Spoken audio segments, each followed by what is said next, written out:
menghadapi pencobaan anytime, kapanpun ada rema yang keluar dan siap untuk kita kalahkan musuh dan kita terus berjalan dalam kemenangan.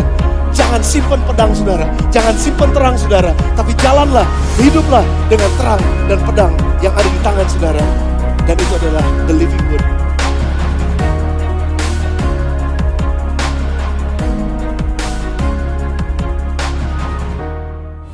Puji Tuhan, silakan duduk Bapak Saudara. Saudara diberkati oleh Tuhan. Terima kasih kepada New Life.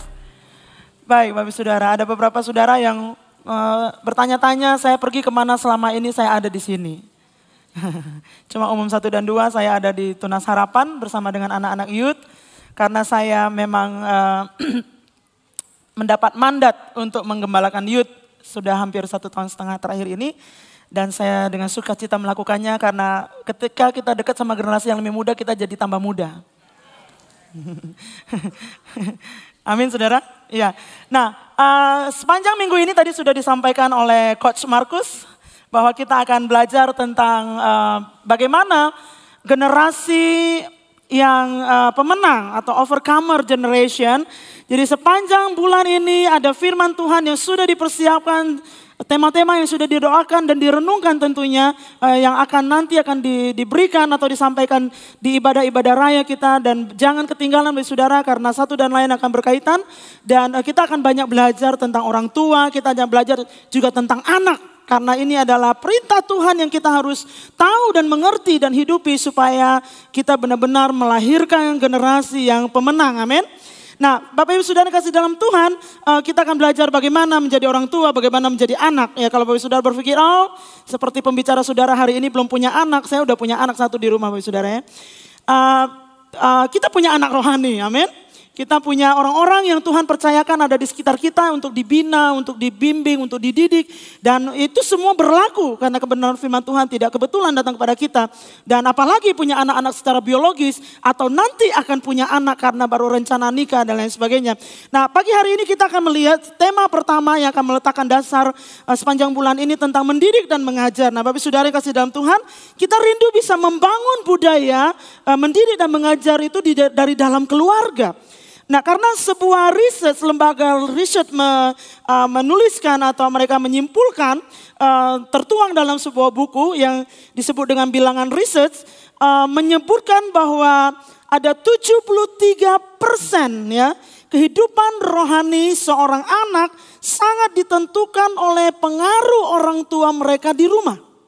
Ya, jadi dari sekian sampel yang mereka ambil, ada 73% menyatakan bahwa kehidupan rohani mereka itu sangat dipengaruhi oleh orang tua.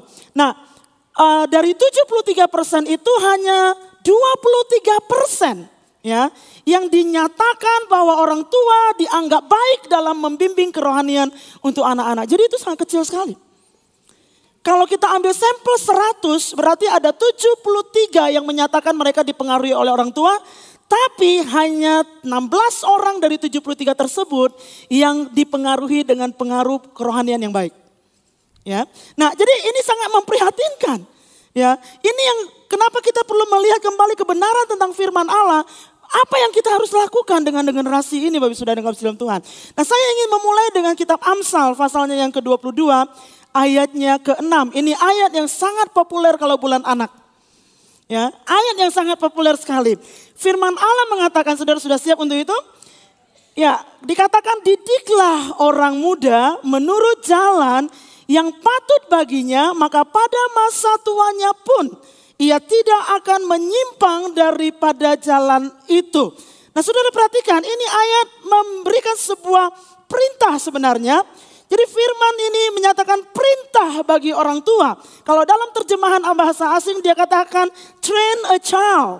Ya, seorang anak kecil itu harus dididik, harus dilatih. Jadi bukan cuma sekedar dikasih tahu, tapi harus dilatih. Nanti kita akan lihat kelanjutannya. Ada perintah Tuhan yang diberikan melalui ayat ini kepada orang tua. Jadi orang tua harusnya mendidik anak yang sudah dipercayakan kepadanya. Orang tua katakan amin. Orang tua bertanggung jawab kepada Tuhan atas didikan anak-anak mereka.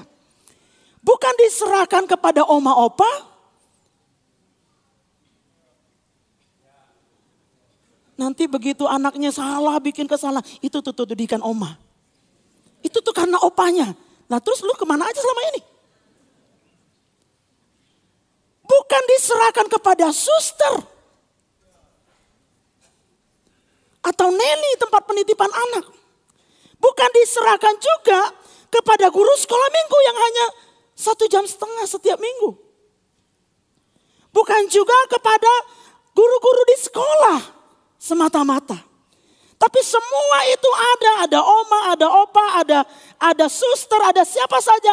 Itu hanya memberikan dukungan, tapi kendaraannya itu adalah, drivernya itu adalah orang tua. Jadi orang tua gak bisa lepas tangan ketika itu ditaruh di opa oma. Orang tua gak bisa lepas tangan ketika anak-anak dijaga oleh suster. Suster saya mah baik. Kau gak tahu apa yang dikasih suster sama anakmu. Karena ada banyak hal yang menyangkut hal itu, saudara-saudara. Jadi orang tua bertanggung jawab secara langsung kepada Tuhan. Bukan cuma sekedar mencukupinya secara materi. Bukan cuma sekedar masukin dia ke sekolah yang bagus. Seperti di Tunas Harapan. Raja Wali. Bukan cuma sekedar membelikan dia pakaian yang layak dipakai. Makanan yang bergizi, bukan cuma sekedar itu. Tapi firman Tuhan katakan, didiklah orang muda. Didik Bapak Ibu Saudara. Nah, ada kalimat yang sangat sangat menggelitik hati saya. Disebutkan di situ menurut jalan yang patut baginya. Jadi ada jalan yang patut, ada jalan yang gak patut rupanya. Dikatakan di situ menurut jalan yang patut baginya, in the way he should go. Nah, itu berarti Bapak Ibu Saudara dikasih dalam Tuhan, orang tua bertanggung jawab mendidik anak-anak sesuai dengan kepribadiannya. Tadi pagi saya bilang, anak cowok jangan dikasih mainan boneka. Anak cewek dikasih mobil-mobilan, Ultraman dan lain sebagainya. Salah kaprah, pribadinya wanita. Kita bertanggung jawab untuk mengasuh anak-anak ini menjadi wanita-wanita yang bijak. Pria-pria yang takut akan Tuhan. Strongman. Amin. Ya kan, sesuai dengan temperamennya. Dan ini dia, sesuai dengan pertumbuhannya. Jadi rupanya dalam setiap fase anak-anak itu beda. Waktu dia playgroup, waktu dia TK, waktu dia SD, waktu SMP.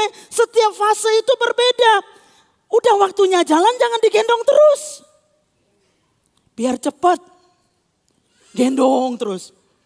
Udah waktunya makan sendiri, kandang gak mau repot, kasih makan aja terus saja. Anak digendong, makanan dibawa kemana-mana ngejar anaknya. Bukan anaknya yang dilatih duduk untuk makan. Di tempat duduk yang benar. Semua mata memandang.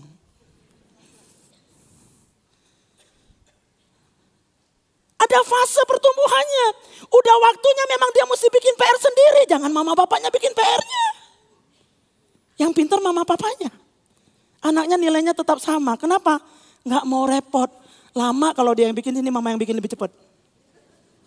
Ya kan? Nggak ngerti-ngerti juga. Ya makanya dikasih pengertian. Dan memang firman Allah kata harus berulang-ulang.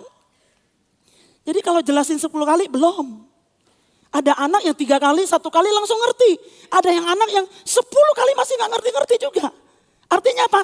Berulang-ulang. Karena firman Allah di dalam firman Tuhan kita ulangan menyatakan, waktu engkau duduk, waktu engkau ada di rumah, setiap ada kesempatan itu mesti diajarkan secara berulang-ulang, saudara-saudara. Karena ada masanya orang tua akan kehilangan otoritas. Ada masanya. Jadi selama dia masih kecil, ada di dalam otoritasmu, didik dia dengan benar. Latih dia dengan benar sesuai dengan pertumbuhannya.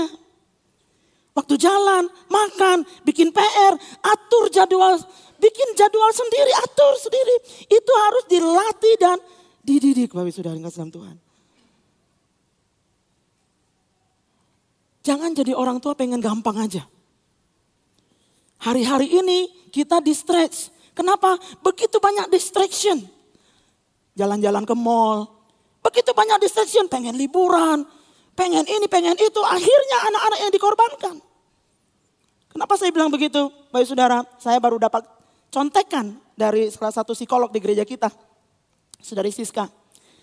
Dia cerita, dia bilang, Ci, sekarang ini usia, ada survei yang menunjukkan, pembelajaran yang menunjukkan bahwa usia 18 bulan ya ke bawah itu no screen sama sekali. No screen. Jadi ngasih HP di usia 18 bulan itu gak boleh. 18 bulan sampai 24 bulan itu no solo screen. Artinya gak boleh dibiarkan nonton sendirian. Orang tua harus dampingin dan kasih penjelasan tentang apa yang ditonton. Usia 2 sampai 5 tahun hanya 1 jam boleh. Bukan 1 hari. Apalagi 1 minggu. Kenapa? Papa mama lagi pergi. Asal anaknya anteng dikasih. Itu namanya orang tua egois, maaf kata ya saudara-saudara. Kita gak memikirkan masa pertumbuhan mereka. Tapi yang penting saya gampang. Yang penting saya bisa enjoy. Yang penting wah udah ada yang jaga. Yang jaga ngasih apa kita gak pernah tahu. Usia 6 tahun ke atas boleh dikasih tapi harus ada limit waktu yang konsisten. Jangan hari ini sejam, besok boleh 1 hari. Besok-besok lagi boleh 2 hari berturut-turut. Konsisten. Ya, sekali lagi sebelum kita kehilangan otoritas atas mereka. Karena ada waktunya mereka merdeka. Dan sekarang saya yang atur papa mama. Mengerikan hari-hari ini saudara-saudara. Saya sudah lihat beberapa anak di depan mata saya. Enggak, bukan di sini, di sana. Saya sudah perhatikan. Harus makan, anaknya lagi main games, makanan dibawa ke kamar. Harus minum obatnya dibawa ke kamar, saudara-saudara. Udah aja pindah sama dapur-dapurnya ke kamar sekalian. Anak jadi gak mandiri, kenapa? Karena tidak dididik sesuai dengan menurut jalan yang patut baginya, saudara. Sudah ngerti katakan amin ini. Saya prihatin karena saya ada di youth, jadi saya lihat anak-anak banyak. Saya ada di sekolah minggu juga kami sering diskusi. Hari-hari ini sangat memprihatinkan kondisi ini saudara-saudara. Makanya kita sebagai orang tua mesti bangkit. Dan mulai lakukan sesuatu untuk kondisi ini. Kenapa? Itu alasannya luar biasa saudara. Nah dalam ayat tersebut mengandung janji dari pencipta keluarga itu sendiri. Firman Allah katakan sampai tua kalau dia dilatih. Sesuai dengan fase kehidupannya. Sampai tua dia tidak pernah akan menyimpang dari itu. Jadi kalau kita bangun kebiasaan yang baik. Anak-anak terlatih sesuai dengan usianya. Menanggung beban sesuai dengan usianya. Maka sampai tua dia bisa hidup mandiri. Saudara dipanggil Tuhan pun dia tetap baik-baik saja. Kadang-kadang kita lupa sebagai orang tua. Kita berpikir kita ini immortal. Gak pernah akan meninggal. Akhirnya begitu Tuhan panggil mendadak, bingung anaknya bagaimana. Kehilangan figur dan lain sebagainya dan lain sebagainya. Tidak mandiri karena tidak dipersiapkan. Tuhan berjanji kalau engkau didik anak sesuai dengan jalan yang patut baginya. Maka pada masa tuanya ia tidak akan menyimpang daripada itu saudara-saudara. Saya ingat waktu kelas 3 SD saya mulai diajari mama saya potong ikan. Bersihin ikan. Kelas 6 SD saya cuci baju 1 baskom besar di kampung belum ada mesin cuci. Akhirnya saudara-saudara sekarang punya anak di rumah cuci sepatu sendiri. Caranya gak ngerti sini saya tunjukin. Pakai sabun ini, pakai sikat ini dan bilas dan lain sebagainya dan lain sebagainya. Itu mesti dilatih. Saudara setuju dengan saya anak-anak yang lahir sekarang ini sangat lucu? Setuju gak? Lucu kan? So cute. Ya. Saya kadang-kadang suka nonton video anak-anak yang kembar ataupun kembar 2, kembar 3, ya kembar 6 pernah ada juga. Saya tontonin, lucu-lucu banget. Cucu-cucu yang ada tuh lucu banget. Anak-anak perempuan dan laki itu sangat lucu. Saking lucunya kita nggak latih mereka. Saking lucunya kita nggak tega. Saking lucunya kita berpikir, oh jangan sampai dia kepotong tangannya, jangan sampai. Padahal ada fase-fase latihan di mana firman Allah katakan, didiklah mereka sesuai dengan jalan mereka, sesuai dengan perkembangan mereka, sesuai dengan pertumbuhan mereka. Dan pada tua mereka tidak pernah akan lupa akan semuanya itu saudara-saudara. Akhirnya saya bisa mandiri. Saya bisa masak ikan, 1 macam ikan saya masak 6 macam. Nggak percaya nanti saya kirim.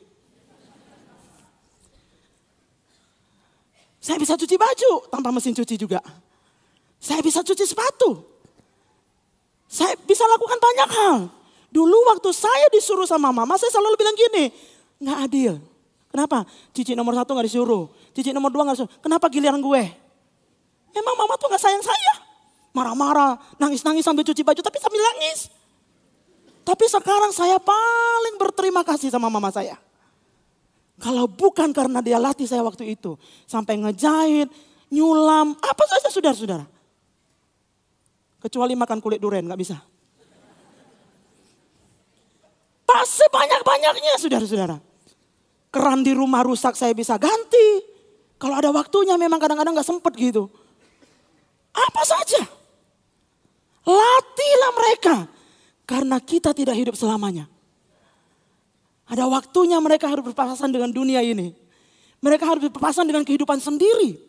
Kenapa Bapak Ibu Saudara? Karena jadi orang tua jangan sampai terlalu overprotective. Semuanya disiapkan. Sampai anak gak boleh bergerak. Udah situ aja mama yang ambilin. Gak apa-apa dia ambil makan sendiri, gak apa-apa juga. Semuanya. Atas nama kasih. Padahal kasih itu mendidik kata firman Allah. Amin saudara. Nah, kenapa kita harus perhatikan semuanya ini?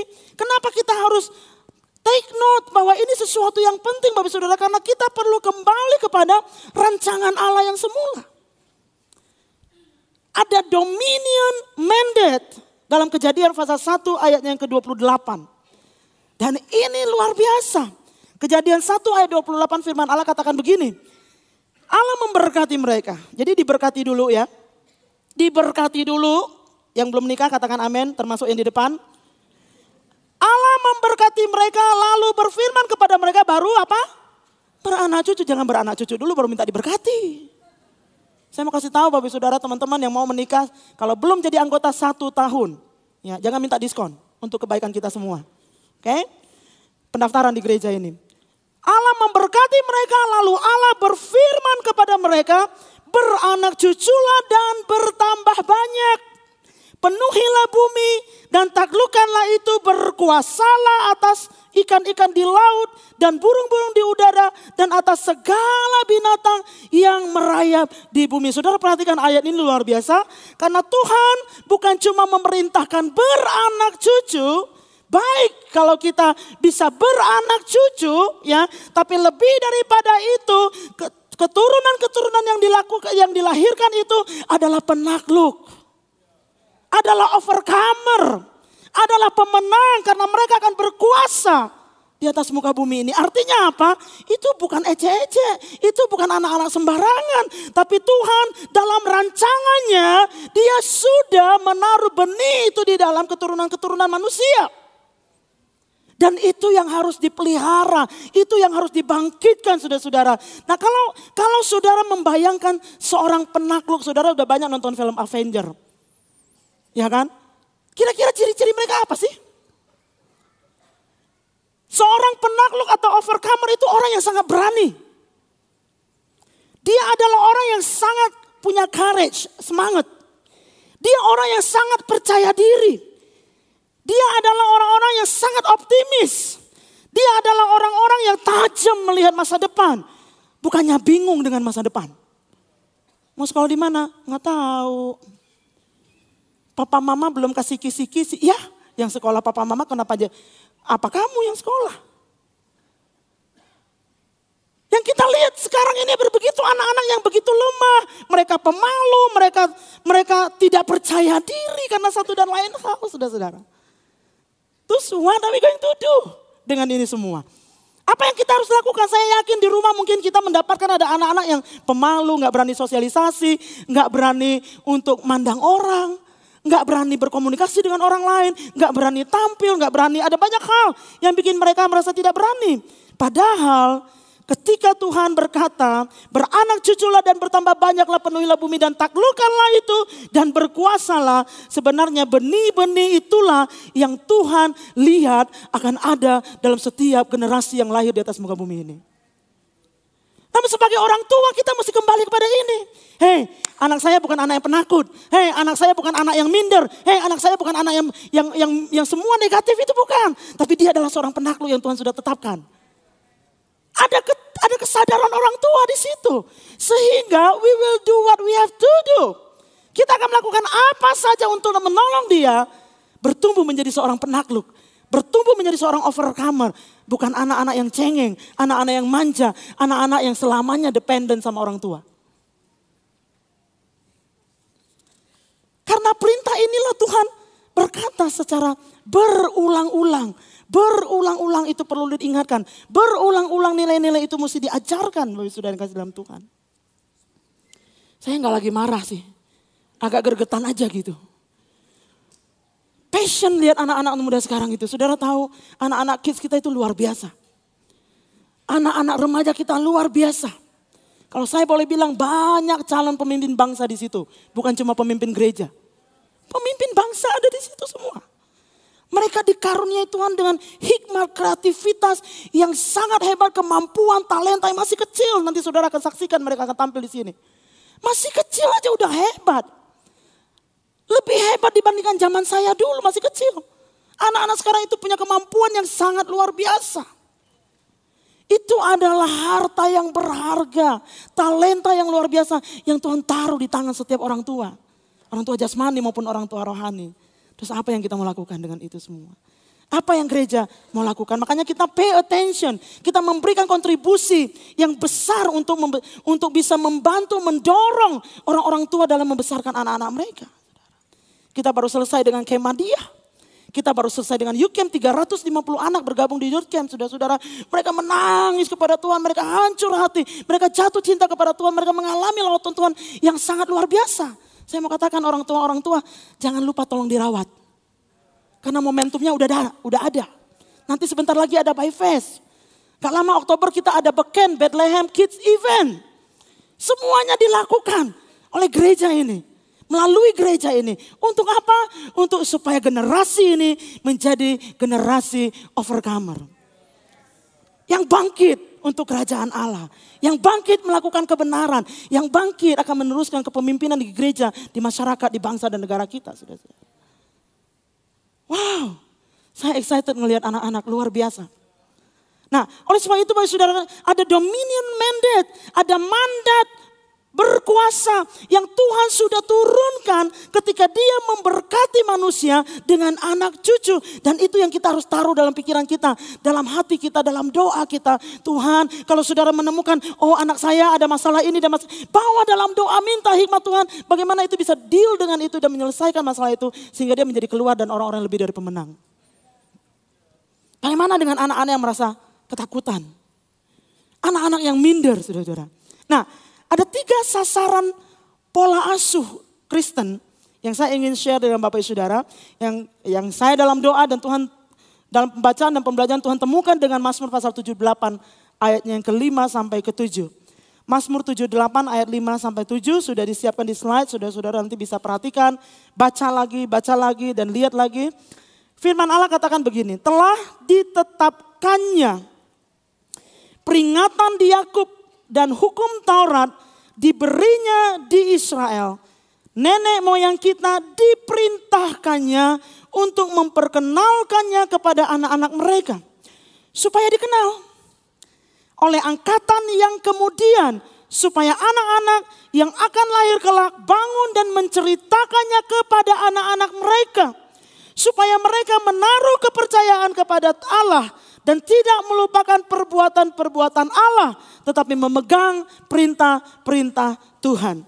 Nah Bapak Ibu Saudara dalam kasih dalam Tuhan, kalau kita perhatikan, jika ayat ini benar-benar dihidupi, maka tidak pernah akan putus dalam generasi kita di rumah Tuhan. Sebuah generasi yang benar-benar akan menjadi di generasi ilahi yang takut akan Tuhan. Generasi yang akan membawa mandat Tuhan di atas muka bumi ini. Nah kalau saudara perhatikan di ayat yang ke-7, ada tiga sasaran ketika kita membangun atau mengasuh anak-anak yang Tuhan percayakan kepada kita. Yang pertama, supaya mereka percaya kepada Allah.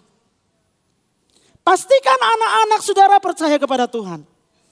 Pastikan mereka menaruh confidence mereka kepada Tuhan, bukan kepada hal yang lain. Karena dunia menawarkan ada begitu banyak dasar percaya diri. Kalau kamu nggak sekolah di sekolah ini, kamu ecek-ecek. Ya. Kalau kamu nggak pakai sepatu yang merek kayak begini, kamu tuh wah payahlah nggak bisa bergabung. Kamu ketinggalan zaman, kamu begini. Dan mereka mulai menaruh label kepada anak-anak. Yang ada ini sekarang saudara-saudara. Oh kalau kamu nggak ngomong kasar, kamu tuh bukan bagian dari kami. Kalau kamu suka dengan kami ya kayak beginilah. Nah ini membutuhkan peranan orang tua yang sangat penting ya. Untuk membangun confident mereka, percaya diri mereka atas dasar yang benar yaitu Tuhan. Apa yang Tuhan katakan tentang anak-anak kita itu mereka mesti tahu. Apa yang Tuhan taruh dasar itu mereka mesti ngerti. Mereka mesti dengar dari suara orang tua mereka. Siapa mereka? Seberharga apa mereka? Mereka mesti dengar itu saudara-saudara. Kalau tidak mereka akan goncang. Karena setiap hari mereka ada sekolah. Mereka ada di lingkungan dimanapun mereka berada. Akan mengalami goncangan. Kenapa? Dasarnya nggak ditaruh. Dan itu adalah tanggung jawab orang tua untuk menaruh dasar seperti itu. Orang tua perlu mengajarkan. Orang tua perlu memberitahukan saudara-saudara. Bagaimana kita membangun confident anak-anak kita? Apakah kita oleh kekurangan mereka bukannya dibangun, tapi malah mereka diruntuhkan. Saya selalu bilang sama adik saya, punya anak-anak mereka, ya, jangan pernah bedakan anak-anakmu. Mereka sama-sama berharga, mereka sama-sama hebat. Jangan karena yang satu sekolah ranking tinggi, yang satu sekolah ranking gak terlalu tinggi, terus kamu bilang, kamu gak kayak Koko, itu kita menghancurkan. Kita menghancurkan, saudara-saudara. Papa saya cerita, cici saya cerita beberapa hari yang lalu, dia bilang, ada ponakan saya yang nomor 2, protes ke papinya. Pi, Koko dibeliin handphone aku enggak. Koko sekolahnya di Bogor, aku enggak, masih di kampung. Koko begini, Koko begitu. Dia terus membandingkan dirinya, saudara-saudara. Dan kalau orang tua enggak hati-hati, orang tua akan keluar omong gini loh. Koko kan lebih pintar dari kamu. Koko kan ranking sekolahnya bagus. Enggak, bukan itu alasannya. Saya memberikan penjelasan kepada ponakan saya yang satu ini. Saya bilang, karena PR Koko itu perlu internet. Jadi HP yang dia butuhkan ya HP yang bisa pakai internet. Bukan karena kamu lebih jelek dari Koko, bukan itu. Nah pikiran itu mesti dihancurkan. Kalau tidak itu lama-lama akan terbangun di dalam dirinya. Jangan heran dia dendam sama orang tua. Karena apa? Karena dia merasa dibedakan. Saudara percaya anak-anak sama berharganya? Bagaimana dengan anak-anak yang lahir tidak normal? Mereka yang punya kekurangan secara fisik. Hidungnya kurang mancung, kulitnya kurang putih, atau kurang coklat. Apa saja bisa disebutkan, saudara-saudara. Apakah sebagai orang tua kita bisa membangun dia dengan segala kekurangan? Tuhan gak perhatikan itu. Tuhan gak lihat hidung kamu kurang mancung. Tuhan gak lihat kamu kurang tinggi. Yang pasti Tuhan sudah menciptakan kamu untuk menjadi overcomer. Kamu ada, walaupun kamu orang tuanya single parent, walaupun kamu gak punya papa, walaupun kamu mungkin gak punya mama. Kalau gak punya mama gimana ya? Mungkin karena mamanya meninggal atau apa. Apapun kondisi kamu tetap overcomer destininya. Kamu tetap diciptakan oleh Tuhan luar biasa. Tuhan punya masa depan untuk kamu, saudara-saudara. Jadi jangan kita bikin label yang jelek di rumah untuk anak-anak. Karena kalau labelingnya jelek, maka dia susah untuk percaya kepada Tuhan. Sulit untuk percaya bahwa dia berharga. Sulit untuk percaya bahwa Tuhan menciptakan dia dengan suatu maksud yang sangat luar biasa, saudara-saudara. Itu area pertama. Area kedua, Bapak Saudara, kalau kita perhatikan, sasaran yang kedua, ketika kita memperkenalkan Tuhan kepada anak-anak mereka, yaitu supaya mereka tidak melupakan perbuatan-perbuatan Allah. Anak-anak perlu mendengar dari orang tuanya, bagaimana sih Allah yang kita sembah itu? Anak-anak perlu mengenal Jehovah Jireh. Orang tua perlu menceritakan bagaimana kisah yang ada di atas muka bumi ini. Kehebatan kasih Allah yang luar biasa. Manusia jatuh ke dalam dosa. Yesus datang menebus umat manusia. Yesus hidup di atas muka bumi ini. Dan dia adalah jalan satu-satunya menuju ke sorga. Dia mati. Dia bangkit. Dia naik ke surga. Dan dia akan datang menjemput kita untuk bersama-sama dengan dia. Orang tua bertanggung jawab untuk melakukan itu. Orang tua perlu menceritakan perbuatan-perbuatan Tuhan yang dicatat di dalam Alkitab. Makanya baca Alkitabnya. Jangan bilang, oh ini kitab ini saya nggak terlalu suka. Di skip aja terus. Yang dibaca Amsal aja terus. Kenapa? Enak didengar soalnya. Mazmur itu enak pujian soalnya. Tapi giliran hakim-hakim, giliran yang lain-lain, di skip aja terus. Saya nggak bilang Amsal itu jelek atau semuanya baik untuk dibaca. Tapi saudara perlu tahu kisah apa di dalam Alkitab. Karena itu menunjukkan kebesaran Tuhan. Dan itu bukan mitos. Itu bukan legenda. Tapi itu kisah nyata tentang Allah Jehovah Jireh, Allah Jehovah Rafa, Allah Jehovah Nisi. Yang sangat luar biasa. Dan firman Allah katakan dari dulu, sekarang, dan sampai selamanya nggak berubah. Artinya kalau dulu Yesus sembuhkan orang sakit, kamu juga bisa disembuhkan, nak. Kalau Yesus membangkitkan orang mati, kuasanya juga masih tetap sama. Dia bisa bangkitkan ekonomi kita. Kalau Yesus mencukupkan makanan 5.000 orang dengan 5 roti dan 2 ikan, dia juga akan cukupkan keluarga kita, nak. Saudara, anak-anak perlu tahu kesaksian apa yang orang tua punya tentang Tuhannya. Baru dia bisa percaya kepada Tuhan. Jangan simpan kesaksian itu untuk saudara sendiri. Tapi ceritakanlah bagaimana Tuhan menolong saudara-saudara sebagai orang tua melewati masa-masa yang susah. Melewati, oh dulu papa mama waktu pertama nikah, bolui, meo chen, gak ada duitnya. Tinggal di rumah petak. Tapi waktu papa baca firman Tuhan, ini luar biasa. Firman Allah begitu hidup. Kalau kita berusaha dan percaya Tuhan dengan sungguh, Tuhan tidak pernah akan meninggalkan. Benar, Tuhan buka jalan. Makanya ada kita sampai hari ini. Wow, itu perlu diceritakan, saudara-saudara. Papa mama dulu gak percaya kepada Yesus, gak ngerti. Tapi pada satu ketika mama dapat penglihatan, papa dapat penglihatan dari Tuhan. Bahwa Yesus satu-satunya itu begitu kuat di dalam hati. Itu perlu diceritakan. Supaya apa? Supaya generasi di bawah kita tidak melupakan perbuatan-perbuatan Tuhan yang ajaib. Saya cerita tadi pagi, saya nggak pernah lupa dari sekian banyak cerita papa saya tentang Allah Jehovah Jireh. Bagaimana Tuhan mencukupkan papa saya gaji 140.000 membesarkan 5 anak. Satu pendeta di depan saudara sekarang. Nggak pernah terbayangkan bagaimana caranya. Tapi Tuhan selalu meluputkan. Bahaya di darat, bahaya di laut itu dialami oleh orang tua saya, saudara-saudara. Papa saya dulu itu, kita kalau dari kampung saya ke Batam 14 jam naik kapal yang muatnya kayu semua. Pernah 1 hari 1 malam di atas karang karena perahunya kandas. Dan bagaimana Tuhan membuat pertolongan yang begitu ajaib, dia ada sampai hari ini, itu kami saksi hidupnya. Dia menceritakan pengalaman-pengalaman itu. Mama saya walaupun dia sangat sederhana, almarhum, gak sekolah tinggi, gak bisa baca sampai hari dia meninggal. Tapi dia selalu cerita, mama kalau sakit ini mama berdoa Tuhan sembuhkan. Tuhan jawab doa mama walaupun mama pakai bahasa Teochew. Tuhan gak peduli mau bahasa Teochew, bahasa Kek, bahasa Mandarin, terserah.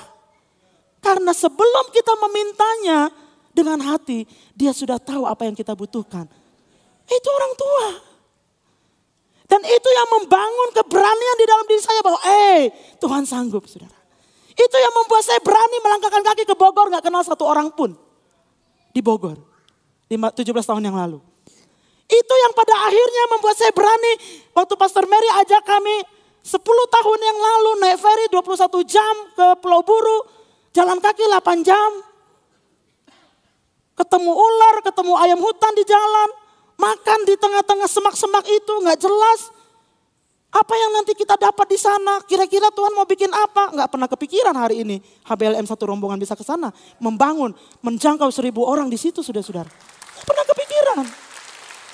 Nah, saudara bayangkan kalau saya hanya anak yang bersembunyi di bawah ketek mama. Boro-boro. Nggak punya pengalaman tentang kebesaran Tuhan yang hebat. Oleh sebab itu saudara-saudara, kita perlu lebih percaya Tuhan daripada kekuatan kita sebagai orang tua. Seolah-olah saya sanggup, saya bisa. No, tunjukkan engkau tidak ada apa-apanya kalau bukan karena Tuhan. Tunjukkan tidak akan terjadi apa-apa kalau bukan karena mujizat dan kuasa Tuhan yang nyata dalam kehidupan saudara dan saya. Tuhan akan lakukan itu. Dan hebat, itu melekat sampai tua firman Tuhan bilang. Yang ketiga saudara-saudara, sasarannya adalah ketaatan kepada perintah Tuhan. Ajar anak-anak untuk taat. Kenapa? Karena setiap bayi, setiap jiwa, setiap orang yang lahir ke dalam dunia ini, karena ada benih dosa, itu selalu ada kecenderungan pemberontakan dalam diri orang. Selalu ada kecenderungan pemberontakan. Makanya pertanyaan yang penting adalah, apakah kita sendiri orang yang taat kepada Tuhan? Dorong anak-anak untuk kembalikan milik Tuhan. Itu hal kecil, saudara. Dorong anak-anak untuk kembalikan persepuluhan, ini bukan punya kamu, nak. Saya mau lihat di gereja ini. Sekali lagi, bukan karena Tuhan miskin gak punya duit. Kalaupun kita gak kasih, Tuhan kirim orang dari luar untuk ngasih. Percaya. Saya mau cerita sama saudara. Satu ketika saya mau berangkat ke Kalimantan. Ya. Waktu saya mau berangkat ke Kalimantan, saya sedang istirahat siang waktu itu karena mau diantar sama Tante Siska. Dan siang itu tiba-tiba ada orang datang dan dia bukan orang gereja. Dia bukan orang yang percaya kepada Yesus, dia orang seberang. Ya, orang Minangkabau. Datang, terus dia cerita sama Om Ben waktu itu, usaha saya lagi ada masalah. Dan saya rasa kayaknya ada yang nakal nih, ada yang ngerjain saya nih, katanya gitu. Ya Om Ben karena lihat saya ada di situ kan pendeta gitu kan. Dia langsung, nah ini ada teman Mbak Ben ini tolong didoakan katanya. Karena saya langsung bersaksi sama orang itu, saudara-saudara. Saya bersaksi sama orang itu. Waktu saya bersaksi sama orang itu, saya bilang, Papa percaya kepada Yesus, Yesus sanggup melepaskan. Karena barang siapa percaya kepada Yesus, ada kuasa yang turun atas kehidupannya, dan dia lebih besar dari segalanya. Saudara tahu dari mana kesaksian itu datang? Waktu saya masih SMP. Orang tua rohani di kampung itu, ayo tanggal 31 Desember malam itu adalah kesempatan kita bisa bersaksi, karena dulu kita belum ada cell group. Jadi bersaksinya ya di mimbar kayak begini. Tapi itu dilatih dari kecil, orang tua rohani. Latih, sampai akhirnya bisa bersaksi. Dan orang itu mau didoakan, saudara-saudara. Kalau Bapak betul mau didoakan, saya mau doakan. Tapi Bapak mesti percaya kepada Yesus. Karena kuasa Yesus yang bekerja, bukan doa saya. Tapi kuasa Yesus. Kami doakanlah hari itu Bapak Saudara. Setelah saya doakan, ada proyek dia yang goal. Terus sebagai ucapan terima kasih dia kasih saya amplop. Tuhan bisa cukupkan rumah Tuhan di tempat ini bukan karena perpuluhan kita. Bukan. Karena semua itu Tuhan yang punya. Tapi kita perlu mengajarkan ketaatan. Kita perlu mengajarkan anak-anak, kamu mesti taat sama orang tua. Jangan biarkan anak-anak kurang ajar. Selagi saudara masih punya otoritas atas dia. Karena pada usia tertentu dia bilang, aku yang punya otoritas bukan mama papa. Kenapa? Karena terlalu lama dibiarkan. Jadi sebelum terlambat, mari kita lakukan sesuatu. Yang sudah terlambat, percayalah Tuhan sanggup melakukan sesuatu. Amin. Asalkan kita mau kembali, tidak ada kata terlambat di dalam Tuhan. Kuasa Tuhan sanggup untuk memulihkan. Dorong anak-anak untuk mengampuni, kan itu perintah Tuhan. Jangan begini, berantem tadi, iya, kamu hajar dia enggak? Balikin dong. Dia tampar pipi kiri, kamu tampar pipi kanan, bukannya kasih tangan. Hajar dia, kamu kan lebih kuat dari dia, kamu lebih hebat dari dia. Jangan lakukan itu, saudara-saudara.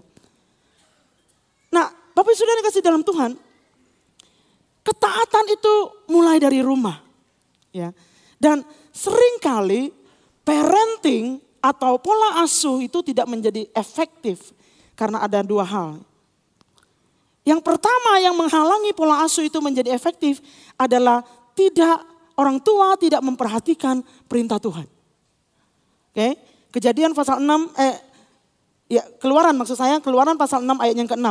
Apa yang kuperintahkan kepadamu pada hari ini haruslah engkau perhatikan. Maaf, itu ada salah cetak, bukan Kejadian tapi Ulangan. Ya, Ulangan pasal 6 ayat 6. Apa yang kuperintahkan kepadamu pada hari ini haruslah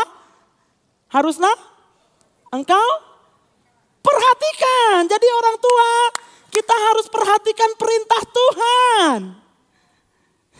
Perintah Tuhan itu untuk saya. Perintah Tuhan itu untuk saudara. Jangan menjadi orang yang cuek.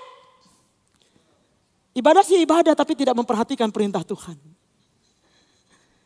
Taruh perintah Tuhan di dalam diri kita. Perintah Tuhan untuk bisa mengasihi Tuhan dan mengasihi sesama. Taruh perintah itu di dalam diri kita, saudara-saudara. Kenapa? Karena pada akhirnya kalau kita tidak memperhatikan itu, kita tidak mengerti ketika situasi-situasi menjadi sulit dalam kehidupan kita. Hubungan-hubungan menjadi tidak baik. Kita nggak ngerti mana perintah Tuhan untuk keadaan itu. Kita nggak ngerti kita mesti ngapain. Makanya kita harus memperhatikan perintah Tuhan. Balik lagi WPDA. Baca lagi perintah Tuhan. Kalau dalam keadaan yang terjepit secara ekonomi, saya mesti ngapain ya Tuhan? Kalau dalam keadaan yang pas-pasan, saya mesti ngapain? Kalau dalam keadaan sakit, saya mesti ngapain Tuhan? Kalau dalam keadaan saya dijatuhkan oleh orang, bagaimana respon saya Tuhan? Karena itu semua menjadi satu paket ketika kita mengajarkan kepada anak-anak. Enggak saudara ajarkan pun dia lihat. Oh, mama saya, kalau papa saya, kalau toko lagi sepi dia ke dukun. Dia lihat, enggak usah diajarin dia tahu. Oh, kalau sakit enggak sembuh-sembuh, mama suka panggil orang pinter. Enggak usah diajarin dia tahu. Ke Gunung Kawi, ke Gunung Salak, Gunung Gede. Gunung-gunung yang ada di sekitar sini. Cari kesembuhan. Anak-anak lihat. Jadi salah satu yang membuat kita menjadi tidak efektif dalam parenting kita. Karena tidak memperhatikan perintah Tuhan. Makanya Yesus itu udah paling benar saudara-saudara. Kenapa? Karena dari sejak awal dia sudah taruh bahwa kita gak bisa hidup sendiri. Ada begitu banyak keterbatasan dalam diri kita. Saudara dan saya sebagai orang tua jasmani, sebagai orang tua rohani. Ada begitu banyak keterbatasan di mana kita dituntut untuk belajar. Saya gak ngerti nih kalau kondisi gini saya mesti gimana ya selain didoakan. Makanya kenapa gereja ini memfasilitasi saudara full. Kita diberikan kesempatan ada dalam life group. Kita diberikan kesempatan dalam pelatihan-pelatihan, keuangan, kesehatan dan lain sebagainya. Kenapa? Supaya kita mengerti perintah Tuhan atas setiap situasi dan keadaan yang kita hadapi. Penghalang kedua saudara, inkonsistensi, double standar. Di rumah ramah, di gereja enggak ramah, jarang sih itu. Di gereja ramah luar biasa, di rumah banyak kebun binatang. Ya kan? Di gereja aduh kayaknya akur ya papa mama gitu. Di rumah piring terbang. Itu inkonsistensi namanya. Memperlakukan hal-hal hanya untuk dirinya sendiri. Kalau yang ini papa mama boleh kamu enggak. Loh apa bedanya? Papa kan orang dewasa boleh ngerokok. Kamu kan anak kecil enggak. Nanti dia juga dewasa dia akan bilang gitu. Dulu saya kecil enggak boleh ngerokok sekarang dewasa udah boleh. Dia melakukan hal-hal yang dia contoh saudara-saudara. Tidak konsisten. Nah ada orang pintar menuliskan when we are inconsistent in delivering godly instruction and wisdom to our children, we practice ineffective parenting. Jadi pada saat kita tidak konsisten dengan apa yang kita pelajari, apa yang kita tahu dari kebenaran firman Tuhan. Saya harus percaya kepada Tuhan. Tapi ketika krisis kita menjadi orang yang paling khawatir di rumah. Anak-anak lihat, katanya percaya Tuhan. Tapi kok khawatir? Khawatirnya tuh berlebihan gitu.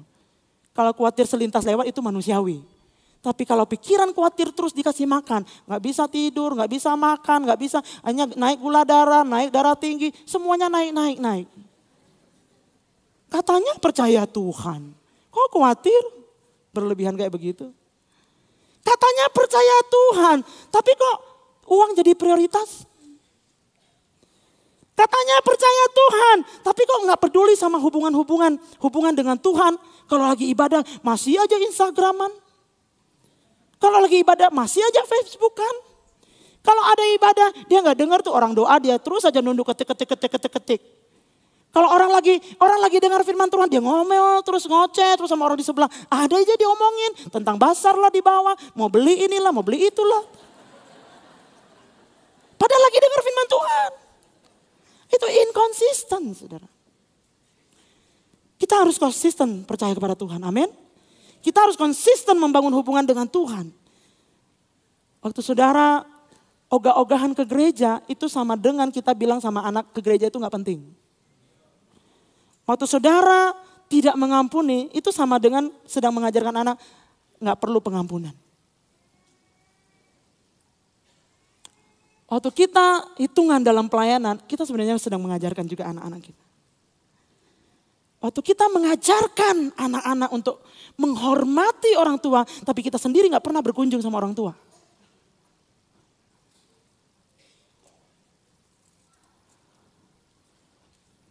Waktu kita tidak bisa mengatur berkat yang dari Tuhan, kita sedang mengajarkannya kepada anak-anak. Saudara tahu kenapa? Karena mendidik dan mengajar yang terbaik adalah lewat keteladanan. Itu poinnya. Enggak usah ngomong, anak-anak belajar dari itu. Dan Tuhan tidak suka dengan inconsistent. Tuhan enggak suka dengan double standard. Matius mencatatkan dalam Matius pasal yang ke-7 ayat yang ke-3. Mengapakah engkau melihat selumbar di mata saudaramu sedangkan balok di dalam matamu engkau tidak ketahui? Titus keren menuliskan ini, Titus 1 ayat 16. Mereka mengaku mengenal Allah. Jangan sampai kita jadi orang tua yang cuma mengenal Allah, ngakunya kenal Allah. Tetapi tidak dengan perbuatan kita. Perbuatan kita justru menyangkal Allah. Waktu kita khawatir berlebihan, kita menyangkal adanya Tuhan dan kemahakuasaan. Waktu kita mulai mencari pertolongan dari tempat yang lain, kita menyangkal Tuhan itu adalah pertolongan kita. Jadi mereka mengaku mengenal Allah, tetapi dengan perbuatan mereka menyangkal Dia. Mereka keji dan durhaka dan tidak sanggup berbuat sesuatu yang baik. Saudara, sekali lagi mendidik dan mengajar yang terbaik adalah lewat keteladanan. Tentunya orang tua tidak mungkin mampu mengajarkannya, mendidikkannya kalau diri sendiri tidak mau belajar dan tidak mau diarahkan. Sekali lagi, Yesus paling benar. Pergilah jadikanlah semua bangsa muridku. Baptiskanlah mereka dan ajarkanlah mereka. Ada kata dua sisi di situ. Kita mengajarkan orang lain, anak-anak rohani kita ataupun anak-anak biologis kita. Tapi kita juga menerima pengajaran. Dan kiranya Tuhan akan memberkati kita semua pada pagi hari ini. Kalau saudara adalah anak-anak pada pagi hari ini, Tuhan punya destiny untuk kita. Sebagai overcomer, sebagai penakluk. Tapi kalau saudara adalah orang tua pada pagi hari ini, jangan pernah menyerah. Teruslah belajar untuk membangun dan mendidik anak-anak kita. Mari kita datang kepada Tuhan. Siapa yang mau berkomitmen pada siang hari ini untuk membangun budaya, mendidik dan mengajar di dalam rumahnya. Tuhan, saya mau mengajar anak-anak yang Tuhan percayakan kepada saya dan mendidik mereka, melatih mereka supaya mereka menjadi orang-orang yang luar biasa. Sebagai anak-anak, orang tua punya mandat untuk mengajar dan mendidik kita. Maukah saudara berkata pada siang hari ini, aku mau belajar, aku mau diarahkan, aku mau dididik oleh orang tua. Dan biarlah kasih Tuhan akan menolong kita. Dalam nama Tuhan Yesus. Mari kita datang kepada Tuhan. Kami mohon anugerah-Mu pada siang hari ini ya Tuhan. Siapapun kami tidak terlepas daripada firman-Mu. Kami mau menjadi orang tua jasmani dan orang tua rohani. Yang sungguh-sungguh akan carry on amanat ini Tuhan. Sungguh-sungguh akan menghidupi perintah Tuhan di dalam kehidupan kami. Untuk mendidik dan mengajar generasi ini. Karena kami tahu mereka ditetapkan untuk menjadi overcomer. Menjadi penakluk, menjadi conquerors di generasi-generasi yang akan datang. Terima kasih Bapa. Kami taruh hidup kami ke dalam tangan-Mu. Berkatilah setiap ayah dan ibu yang ada di tempat ini. Single parents yang ada Tuhan, mereka tidak pernah sendirian karena Engkau mengaruniakan Roh Kudus kepada kami semua untuk menolong kami. Tolong kami untuk bisa membangun kepercayaan anak-anak kepada Tuhan.